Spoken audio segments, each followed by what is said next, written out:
Баршаңызға қайырлы күн достар, менің каналыма қош келдіңіздер. Бүгін кешкі ауызашарға сіздерге идея болсын, осындай бір ерекше тағамның рецептісімен бөлісемін. Бұл кәдімгі орама тағамның ерекше түйілу жолымен жасалынады, дәмі өте әдемі болып шығады. Видеоны міндетті түрде соңына дейін қарап, менің арнама тіркеліп, қоңыраушаны басып қоюды ұмытпаңыздар. Ең алдымен салқын суға жарты ас қасық тұз салып араластырып, оның үстіне бір жұмыртқаны салып, жақсылап араластырып аламыз.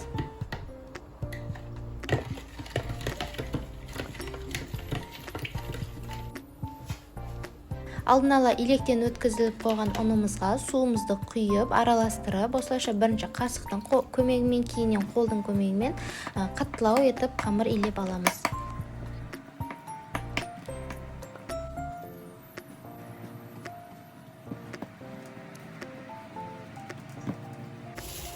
Иленіп болған дайын қамырымызды салафанға салып 15 минутқа тындырып қоямыз.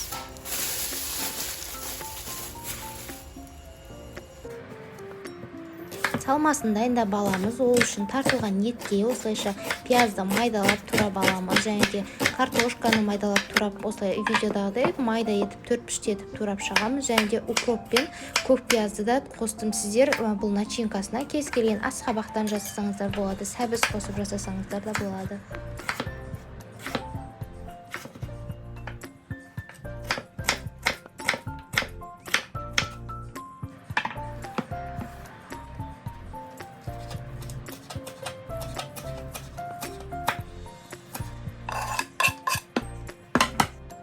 Тоз, бұрыш және де кішкене сочный болу үшін сұйық майымызды қосып, жақсылап араластырып аламыз.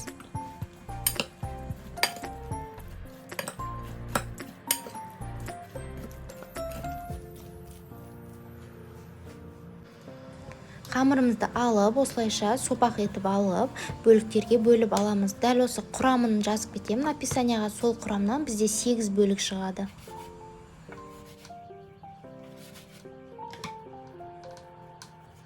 Әрбір бөлікті кішкентай етіп, дөңгелектеп, зуала етіп қойып қоямыз. Бетін жауып, салафанмен тағы да 10 минутқа қойып қойсаңыздар, жайылуға өте қолға икемді болып, әдемі болып шығады.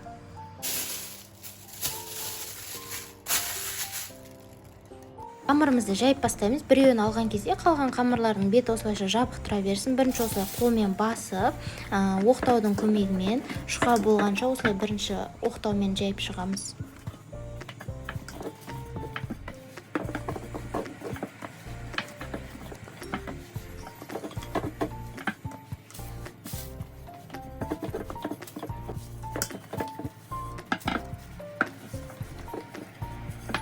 Жұқа етіп жайып аламыз. Дөңгелек қылып ортасына осылайша сұйық майды жағып шығамыз. Щетканың немесе ыңғайлы болса, қолдың көмегімен жақсылап жайып аламыз.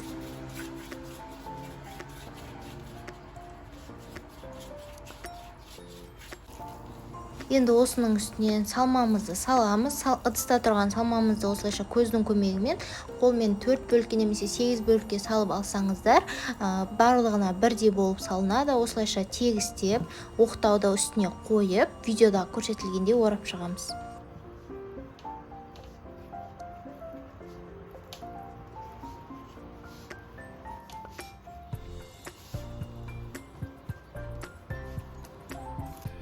Енді осылайша видеода анық көрсетілген қолмен екі шетінен ортасына қарай жиырып, оқтаудан жайлап шығарып аламыз. Шеттерін кішкене қолмен жабыстырып жібереміз. Видеода көріп тұрғандарыңыздай түрі өте әдемі болып шығады. Піскен кезде де дастарханда өте әдемі көрінеді. Тағы да бір рет барлығын қайтадан сіздерге анық болу үшін көрсетіп жіберейін. Қамырымызды осылайша әдемілеп, дөңгелек етіп жайып аламыз.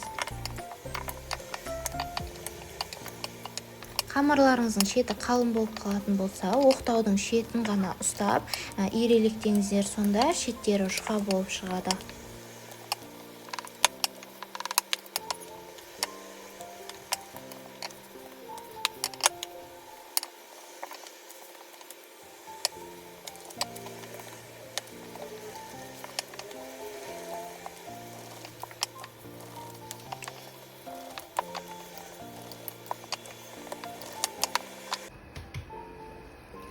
Ішін жақсылап майлап, салмасын салып, бір тегістеп шығамыз.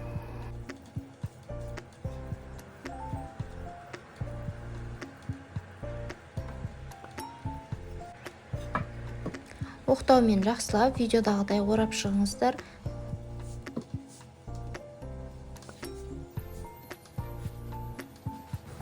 Екі шетінен ортаға қарай жиырып, оқтаудан шығарып аламыз. Видеода қиын көрінгенмен өте оңай, бір жасағаннан шығады.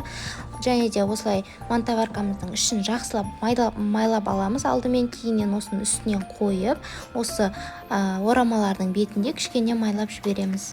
Газде қайнап тұрған суымызға қойып, 40 минут, 45 минут шамасында пісіріп аламыз. Соусын дайындаймыз. Ол үшін табамызға май құйып, оның үстінен майдалап туралған пиязды жақсылап салып қуырып аламыз.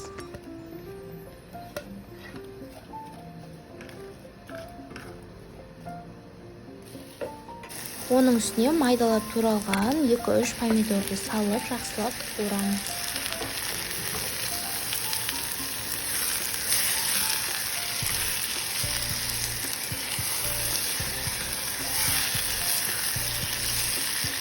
Үстінен укропты майдалап турап, салып, тағы да бір қуырып, оның үстінен тұз, бұрыш және кішкене су қосып, жарты пиала су қосып жіберсеңіздер, сочный болып әдемі болады. 10 минуттай астын жай отқа қойып, қайнатып, кейіннен астын өшіреміз.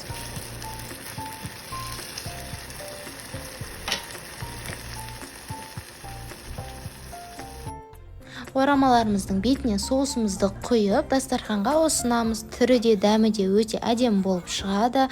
Сіздердің отбасыларыңызға ұнайды деген ойдамын. Видеом ұнаған болса, лайк басып, комментарий жазып кетіңіздер. Сіздермен болған Арайлым.